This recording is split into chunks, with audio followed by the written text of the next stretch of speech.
In the northeastern border regions of the Sumy Oblast lies the small village of Andriivka. To many, that village would appear inconsequential. It's a small settlement that offers Russian President Vladimir Putin little in terms of territorial gains. However, it's been a target for Putin ever since he launched his summer Sumy offensive. Earlier in June, Putin's forces managed to occupy the village. On June 14th, Ukraine retook it in a well-coordinated counteroffensive. Ukraine just scored a significant victory with the total liberation of Andriivka. Putin is furious. His operations in Sumy and Donetsk are on hold, as he now must respond to Ukraine's renewed pushback. Before we explain how, let's recap recent events. On June 4th, both Pravda.ua and the Deep State Telegram channel confirmed that Russia had seized Andriivka and Vodolahi, while also attempting to advance toward Diliivka and Yablonivka. By June 4th, Russia controlled Andriivka and several nearby border villages, a move aimed at establishing a buffer line inside Sumy Oblast. However, Ukrainian forces regrouped and launched a decisive counterattack. Within about 10 days, spearheaded by the 225th Separate Assault Regiment, they recaptured Andriivka on June 14th, halting the Russian advance and reclaiming strategic control around the border area. This rapid counterattack demonstrated Ukraine's ability to match Russian tactics on its own ground, effectively reversing Russia's buffer zone strategy in northern Sumy. Reuters offers the details we know so far in a June 14th report. It says that Ukrainian President Volodymyr Zelensky announced the liberation of Andriivka as part of a large effort by Ukraine to drive Russia's forces out of the Sumy region. Zelensky told us everything we needed to know in his daily statement published on the President of Ukraine's website. There was a report from the Commander-in-Chief, Alexander Syrskyi, on the front line in our active operations. Particular and very serious attention was given to the Pokrovsk direction and to our Sumy region, especially its border areas. We are managing to push Russian forces out of those areas. We'll come back to Pokrovsk in a moment. But now, Zelensky's statement continues, based on the outcomes of these days, our deepest gratitude is due to the warriors of the 225th Separate Assault Regiment, specifically for their offensive actions in the border areas in the Sumy region and, in particular, for the liberation of Andriivka. That's right from the horse's mouth. Andriivka is Ukraine's again.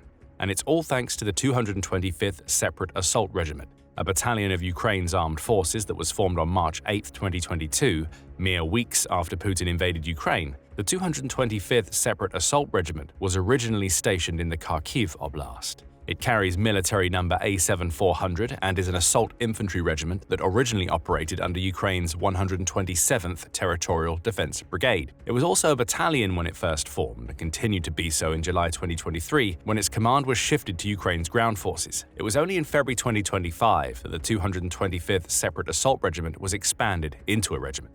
Around 4 months later, the regiment made that expansion pay by pushing out Putin's forces from Andriivka.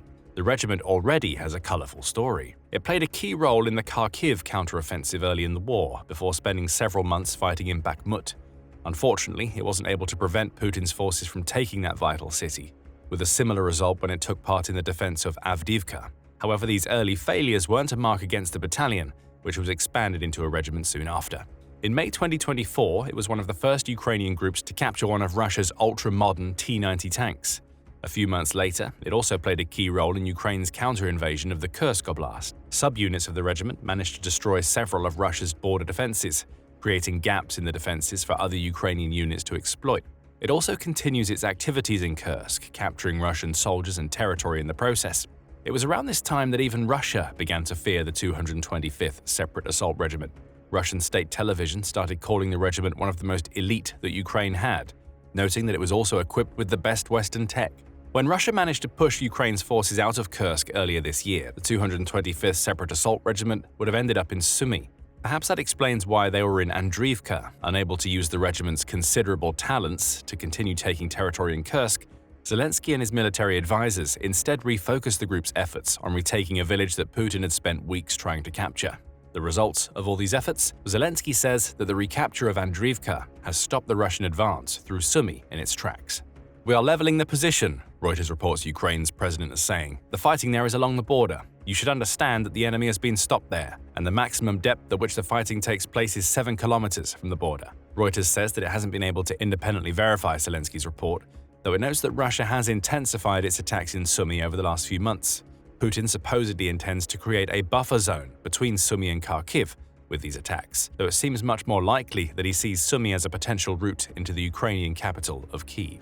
This is huge for Ukraine. With Andriivka reclaimed, it has just undone weeks of Russian work. And that's not all. Earlier we mentioned that Ukraine has also experienced considerable success in Pokrovsk, an extremely significant city.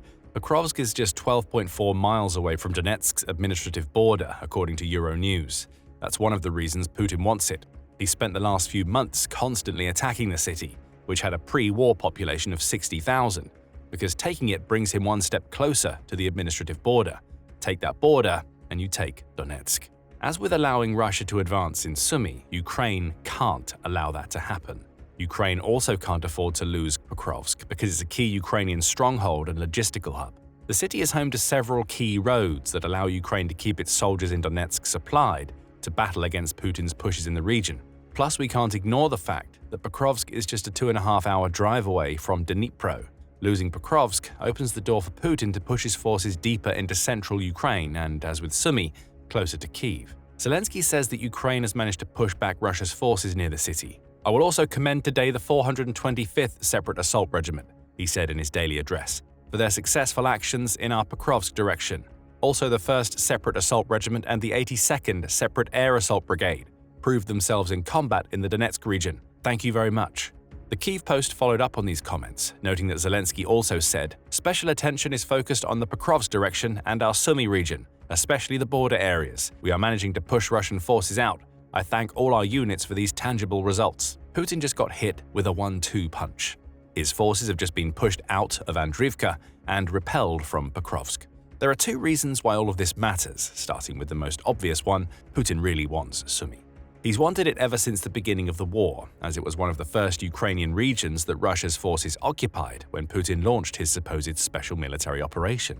The Battle of Sumy actually started on the first day of the invasion, seeing Ukrainian paratroopers and territorial defense forces engaging the Russian invaders from the off. Initially, those Ukrainian fighters experienced some success. They decimated a Russian tank column before they received the order to withdraw from Sumy city. Putin might have thought he was about to win.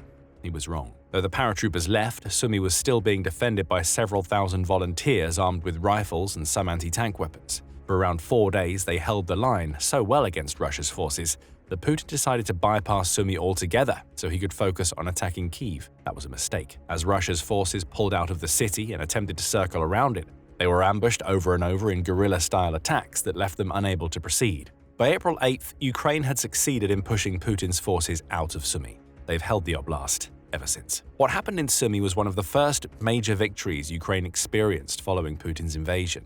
It was also proof that Ukraine could push back against Putin's forces. While it would be inaccurate to claim that Sumy alone was the reason why Ukraine went on to receive so much support from the West, it's victories like this that seem to convince Europe and the US that Ukraine stood a fighting chance against Russia's invading forces.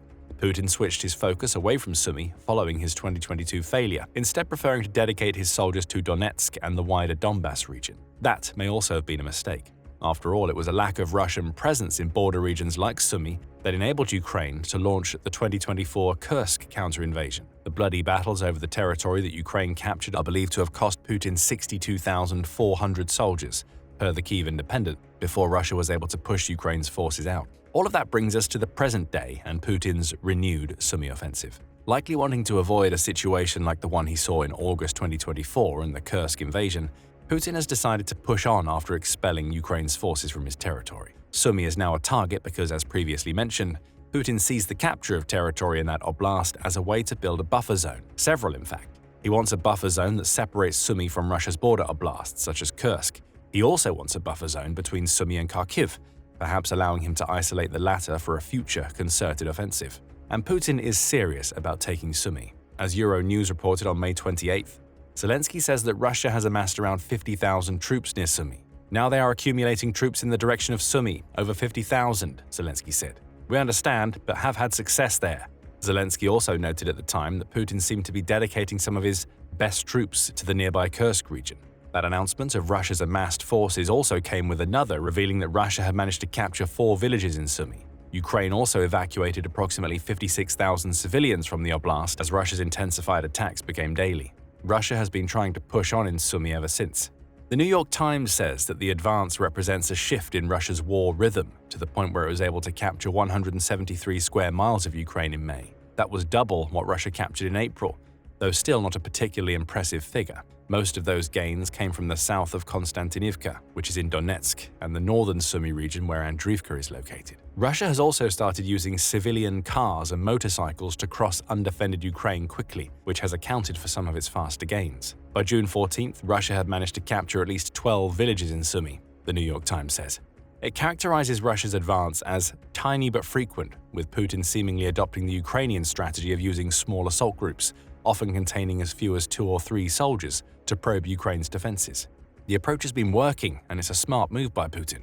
The Sumy terrain is full of ravines and similar obstacles, which makes attacking by road practically the only option. The larger the force, the more likely it is to be caught up in the types of ambushes that Ukraine used to drive Russia out during the Battle of Sumy in 2022. With smaller forces, Putin can take scraps of territory without losing huge numbers of soldiers. Ukraine is downplaying these Sumy successes. The Washington Post says that Zelensky has claimed that Russia's renewed offensive is not that successful, to put it mildly. It's reporting on comments Zelensky made to the German outlet Bild, in which Zelensky also said that Putin feels that his economy is suffering now, but he wants to buy more time before tough sanctions are imposed because he can hold out for a while. Remember that point? We'll come back to it later. The point here is that Putin has been shifting forces to Sumy, and though he's not making massive territorial gains, which is likely why Zelensky says the offensive isn't successful, he is capturing small villages and other settlements. That brings us back to what Ukraine achieved with Andriivka. By retaking the settlement, Ukraine has just shown Putin that it's as capable of launching the types of offensives on which Putin is relying as well. What we're likely to see is a stalemate start to form. Russia may take a village or 2 here, Ukraine will retake a settlement or 2 there. If things go Ukraine's way, Russia's summer offensive in Sumy will capture precious little territory. It'll also achieve something else, limiting Putin's offensives elsewhere. Earlier we mentioned that Putin had amassed a force of 50,000 soldiers to attack Sumy. Those soldiers certainly didn't come from the forces Putin used to retake Kursk, as much as he would have liked them to. Remember, Russia lost over 60,000 troops to that effort. That means that Putin lost the 50,000-strong force he'd amassed to retake Kursk, along with thousands of reinforcements. He was spent in the region after pushing Ukraine out. So where did the 50,000 soldiers come from? Donetsk. At least there and other East Ukrainian regions on which Putin focused through much of 2024. The New Voice of Ukraine confirmed this on May 27th, commenting on a report made by the Institute for the Study of War that Russia had redeployed its 200th Motorized Rifle Brigade and its 752nd Motorized Rifle Regiment to Sumy. Putin had to. He didn't have any troops left for his Sumy offensive. What we see here is a situation where Putin is weakening Russia's forces elsewhere to make gains in the Sumy Oblast. That is creating opportunities for Ukraine. The gains near Pokrovsk that Ukraine made on the same day as retaking Andriivka may not have happened were it not for Putin diverting so many of his forces from Donetsk. The more successes like this that Ukraine achieves, the more soldiers Putin has to redeploy, and the less pressure is placed on Ukraine's troops elsewhere. Ideally for Zelensky, this will allow Ukraine to hold the front line even as Putin attempts to expand it. Reuters says that Zelensky has said as much himself, noting that Ukraine is holding that 621-mile front line even as Russia claims to have made advances into Dnipropetrovsk. Ukraine's president says that Putin has been limited to sending small assault groups to get one foot on the administrative border we mentioned earlier. There, those groups might get a picture or a video, but are soon repelled. It's all a propaganda play. Tangible results, such as Ukraine retaking Andriivka, hold up far better under scrutiny, Zelensky seems to be implying. All that's left to ponder is what comes after Ukraine's victory in Andriivka. Zelensky offers some hints, essentially noting that while this was an important victory, it's not a game-changer in the Ukraine war. Ukraine and its allies need to do much more if they're going to repel Putin's marauding forces deeper into 2025. In his daily address, Zelensky says, "Today I had a separate discussion with the Minister of Defense, the Minister of Internal Affairs of Ukraine, and the Chief of the General Staff regarding the protection of our skies. Russian attack drones still pose a daily threat, and we need much more effective responses, technological responses. We need to make much better use of the time for developing the air defense system." So the protection of Ukraine's skies is a clear priority, as it always has been. However, Zelensky also seems to suggest that the perfect follow-up to victories like the one in Andriivka is even tougher sanctions placed on Russia by Ukraine's allies. His point is simple. Putin can maintain his offensives because he still has money coming in. That's what Zelensky's comments about Putin buying more time made to Bild really meant. Ukraine's president believes that tougher sanctions will minimize Russia's resources. This, in turn, reduces the amount of pressure Putin can place on Ukraine.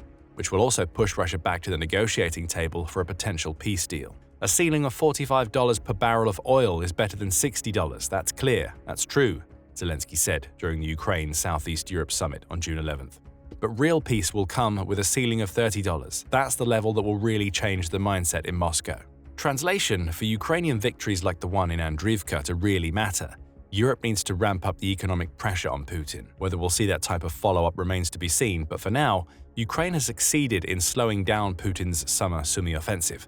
And if it can retake more villages that Russia's forces believe they held, that offensive may break down into a tit-for-tat battle that ultimately gets Putin nowhere. And while all of this is going on, Putin faces major problems on his own territory. Ukraine's daring Operation Spiderweb has forced Russia's leader to scramble so he can hide his air fleet. Find out what this means and how it might impact the Ukraine war in our video. And remember to subscribe to the Military Show if you want more up-to-date coverage on the latest events in the Ukraine war. And thank you, as always, for watching.